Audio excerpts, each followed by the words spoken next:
Hello guys and welcome to my YouTube channel technical Uttar Pradesh. इस video में मैं आपको बताने वाला हूं आप अपने Redmi Note 14 5G के फ़ोन में किसी भी ऐप को डबल कैसे करेंगे, वो भी आप अपने फ़ोन के सेटिंग से किसी भी ऐप को डबल कर सकते हो। सबसे पहला काम फ़ोन के सेटिंग में आना है।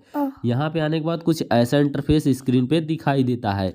अब आप लोग थोड़ा सा नीचे आओगे, नीचे आने के बाद ऐप्स नाम से ऑप्शन बीच में दिख रहा होगा, आपको इस पर क्लिक करना है। इस पर जैसे आप लोग क्लिक करते हो, यहाँ पे देख पाएंगे नीचे की साइड एक ऑप्शन आपको दिखाई देता है डुअल ऐप्स नाम से, आपको इस पर क्लिक करना है। जैसे आप इस पर क्लिक करेंगे तो यहाँ पे देख पाएंगे सारे एप्लीकेशन आपको दिख रहे हैं।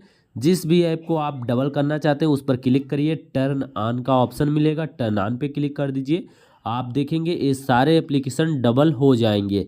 तो इस तरीके से किसी भी ऐप को आप यहाँ से ऑन करके डबल कर सकते हो। वीडियो पसंद आए तो लाइक करिए, चैनल को सब्सक्राइब करिए।